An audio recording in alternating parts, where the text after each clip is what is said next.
porque no tengo todos los datos, es que por la vía del impeachment están canalizando cosas que no son estrictamente imputables a la actuación de Dilma Rousseff. Es decir, en este caso sí. Ella puede haber maquillado unas cuentas, etcétera, pero lo que está pagando no es solo ese maquillaje, está pagando una capacidad, digamos, de haberse enfrentado a toda la clase política brasileña, haber acumulado una gestión lamentable, porque la verdad es que la situación de Brasil, salvo que vosotros me desmintáis, es manifiestamente mejorable. Se podía haber producido un impeachment si hubieran prosperado las acusaciones de corrupción contra ella, por ejemplo, por el caso Petrobras, cosa que no ha ocurrido. Al final el impeachment ha salido adelante por esta cuestión. Casi es como lo de Al Capone, que fue condenado por la contabilidad. Con una diferencia. Lo mismo le va a terminar ocurriendo a Dilma Rousseff. Con una diferencia, y es que Al Capone tenía fama de mafioso y Dilma Rousseff no. Es decir, Dilma Rousseff puede ser antipática, puede ser poco popular, puede ser de carácter agrio, pero no tenía reputación de corrupta. Bueno, no la tenía, pero lo que pasó en Petrobras, el escándalo Petrobras,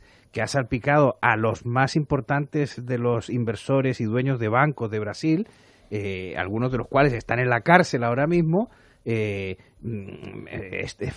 originó precisamente cuando ella era la presidenta de esa petrolera. Entonces, por lo menos una responsabilidad invigilando cabe. Ahora, lo que le acusan por el maquillaje contable de esto, ella es que promovió decretos para traspasar estas cantidades de un año a otro. O sea, es como si Montoro, a Montoro lo pillaron entre el 12 y el 13, cuando Eurostat le dijo que una cantidad determinada que él había imputado al año 12, creo que fue, no correspondía haberse imputado ese año, o la había pasado al 11, ahora no me acuerdo exactamente cómo fue, pero la había imputado un año que no correspondía, pues tenía que imputarla al año 12. Y fue como en mayo del 13 que eso se supo, ¿no? Y bueno, pero no tuvo más consecuencia que una reconvención pública, una reprobación pública y por algunas partes de la sociedad española, porque a otra le parecía magnífico que hubiera déficit. Sí, no hubo ningún toque de atención más allá de que Eurostat dijo esto no se puede hacer así. De hecho, el argumento que dio en su día Montoro es, bueno, pues lo hemos hecho varias veces. Se ha hecho varias veces. Se había hecho varios años seguidos. Exacto. Y Eurostat nunca nos puso problemas, ¿no? Y bueno, pues en este caso sí. Ese es el drama del impeachment. Es decir, muchas de las personas que, vamos, no sé si es una multitud la que defiende a Dilma Rousseff, pero muchos de los que están defendiéndola utilizan como argumento están destituyéndola por algo que hacen habitualmente casi todos los dirigentes políticos en el mundo. Bueno, lo decíamos fuera de micrófono. En realidad, entre impeachment e impeachment. El último impeachment en Brasil fue en el año 92 contra Fernando Collor de Mello, un presidente de derechas, liberal, que en ese momento estaba haciendo una política de shock, de estabilización de un proceso hiperinflacionario que había estallado durante la presidencia de José Sarney, que creo que además era la primera después de la dictadura, del fin de los gobiernos militares y del ciclo militar. Ese Collor de Mello termina en un proceso de impeachment por un caso que tampoco era al principio muy importante, y lo que pasa es que ese caso se infla como un globo fruto del descontento que existía, el descontento social con la hiperinflación. Ahora lo que ha pasado con Dilma es que Dilma lleva 2 años tocando los mínimos históricos de popularidad. O sea, desde que ella empezó en la segunda parte de su gobierno, su segundo mandato, no ha conseguido levantar cabeza y es la mujer más impopular de Brasil. Bueno, porque ha llevado de esto, y esto nos lleva ya a donde teníamos que llevar la conversación, ha llevado la situación económica de Brasil a una situación lamentable. La impopularidad de Dilma deriva directamente de la crisis económica que sufre el país, que es la mayor crisis económica desde los años 30, es decir, desde la Gran Depresión, que afectó a todo el mundo, a medio mundo y también a Brasil. Por lo tanto, están en una situación ciertamente delicada. Y como bien estaba señalando John, yo creo que a Dilma se le ha cogido este proceso, este maquillaje contable, por así decirlo, como excusa para llevar a cabo para tratar de sacarla de la presidencia. Pero la razón de fondo es el descontento popular, es el descontento social.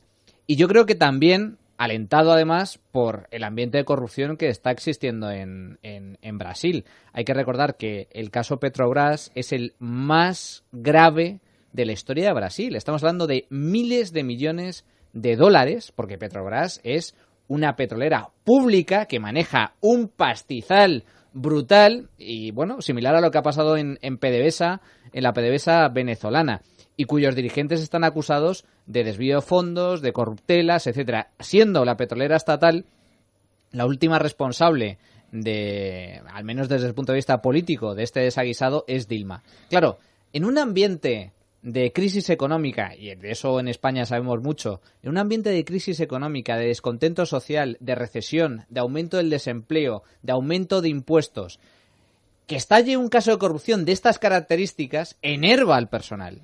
Y eso se traduce en una caída en picado de los índices de popularidad. La crisis económica en Brasil, hay que recordar, llevan 2 años de recesión económica. Este año se mantienen en contracción, las previsiones dan una caída de cerca del 3%. Están también con una elevada inflación de 2 dígitos, cerca del 10%, con un déficit público muy sustancial de 30.000 millones de dólares, una deuda pública creciente, y en todo este ambiente, encima la celebración de unos Juegos Olímpicos que todavía está cabreando mucho más a la gente, claro, porque dicen, hombre, aquí no estamos para fiestas precisamente, ¿no?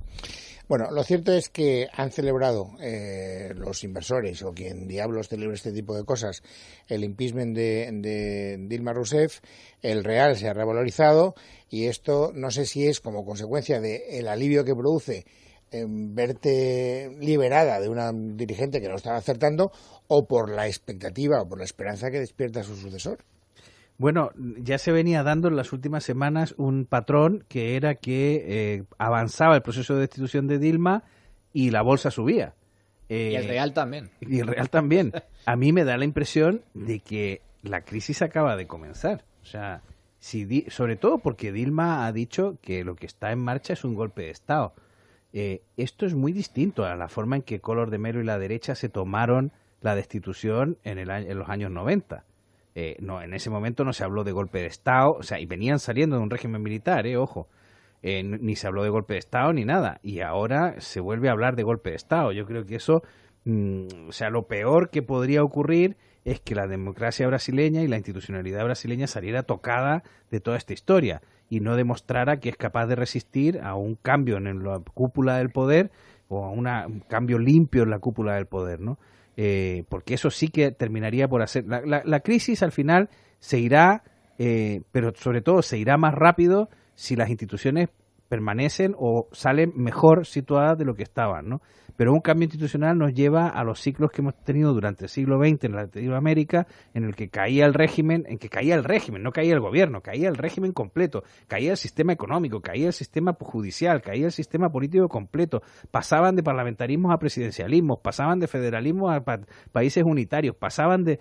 Bueno, ya han estado hasta los 70 intentando entre el liberalismo, el socialismo, el Estado mixto, etcétera, ¿no? Bueno, lo que va a ocurrir es que a mí me da la impresión de que si Rousseff y sus seguidores insisten en el camino del golpe y de denunciar la ruptura de la institucionalidad, la cosa se puede poner muy fea, ¿no? Y va a ser visto como un error que haya subido la bolsa en este momento. El país ahora mismo está dividido a la mitad, absolutamente a la mitad. Está dividido en dos. Y yo he tenido la ocasión de escuchar algunas de las declaraciones que han llevado a cabo los dirigentes del PT acerca del impeachment en el Congreso y en el Senado. Y sinceramente, o sea, ese lenguaje me parece de una gravedad brutal. Es decir, el impeachment da igual que se haya hecho en base a una excusa o a un argumento como es el tema fiscal, un tema de corrupción, o sea lo que sea, pero es perfectamente legal, es legítimo. Es el juego de la democracia. Y sin embargo, la reacción que ha tenido este impeachment en la izquierda brasileña, por parte del Partido de los Trabajadores, con Lula da Silva al frente, por cierto, es arengar un golpe de Estado. Que esto no es democrático, que esto es un golpe de Estado, y prácticamente alentando a las masas a salir a las calles para bueno, pues para asaltar casi el Palacio Presidencial, lo cual me parece una gravedad brutal. Es perfectamente democrático porque ha sido una mayoría tal como se estipulaba en una ley precedente que está en el texto constitucional. No nos olvidemos que en Brasil están ocurriendo cosas que yo creo que yo, si fuera inversor internacional, miraría con alarma. Una fue, o sea, porque estas trampas que se hacen al sistema, o sea, no jugar limpio ni con rigor respecto de la legislación o de las normas comúnmente aceptadas, es un fraude democrático y es una manera de destruir la institucionalidad o por lo menos de socavarla.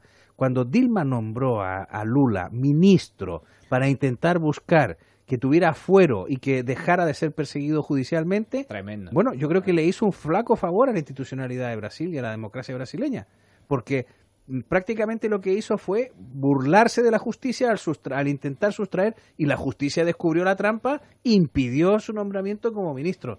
Ahora, me parece que llegar al extremo de que empecemos a jugar a las trampitas y a la búsqueda de los resquicios legales, pues es una manera efectivamente de debilitar la institucionalidad. Pero por conectar con lo que decía Manuel Llamas, digamos que la posibilidad que tenga de prender esa hoguera que el Partido de los Trabajadores está tratando de llevar al ánimo de la gente de la calle, que es quien ha apoyado habitualmente primero a Lula y luego a Dilma Rousseff, dependerá, digo, de la situación económica, es decir, de la evolución del nuevo gobierno. Si el nuevo gobierno es capaz de enderezar las cuentas y de colocar la situación del país en una situación mejor, supongo que esas protestas carecerán, digamos, de la legitimidad de base, ¿o no? En 6 meses.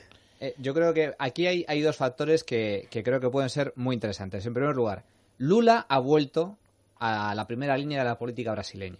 A la primera línea. Está, bueno, pues saliendo al balcón junto a Dilma, también denunciando el golpe de Estado, el presunto golpe de Estado que se ha llevado a cabo en Brasil.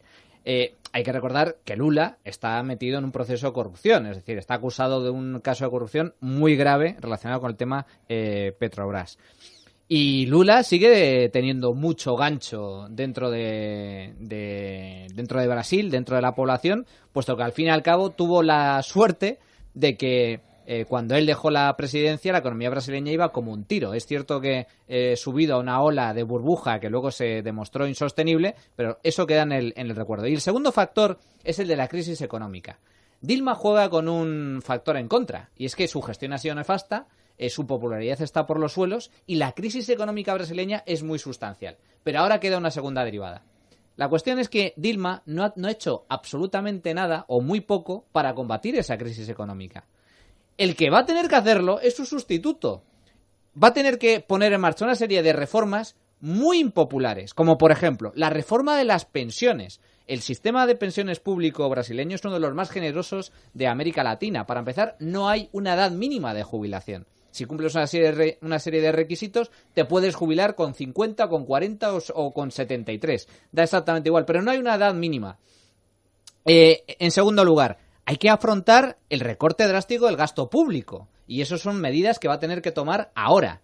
Si ya hemos observado que ha habido manifestaciones multitudinarias en Río de Janeiro, en las principales ciudades de Brasil, porque han subido el precio del transporte público, no me quiero imaginar lo que va a pasar en caso de que Temer tenga que meter el hachazo y empezar a recortar planes de subsidio, planes de gasto público, etcétera. Yo creo que eso, en el momento en el que se empieza a aplicar, puede prender la chispa de las protestas en la calle y se puede, digamos que jugar a favor de Dilma, en el sentido de, oye, mira, es que estos están poniendo en marcha medidas que a mí no me gustan, pues entonces eso le va a favorecer a Dilma Rousseff en última instancia. El gobierno provisional o el gobierno sustituto temporal, digamos, durante 6 meses, va a estar secuestrado por esto, porque efectivamente, si quiere actuar contra la crisis, va a tener que tomar medidas impopulares.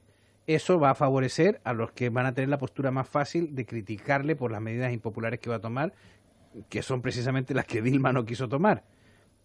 Tengo, sin embargo, la convicción de que Lula a lo mejor sí las hubiera tomado o sí hubiera procedido de una manera menos ideológica.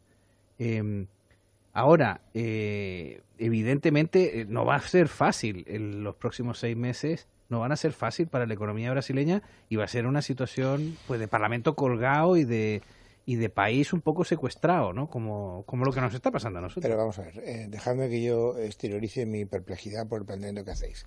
Si el punto de partida es que en este momento lo que hay es un repunte de la confianza, que se revaloriza el real, que los inversores están contentos, etcétera, será porque esperan que las cosas vayan a mejorar, y vosotros lo que pintáis es un panorama en el que las cosas no solo mejoran, sino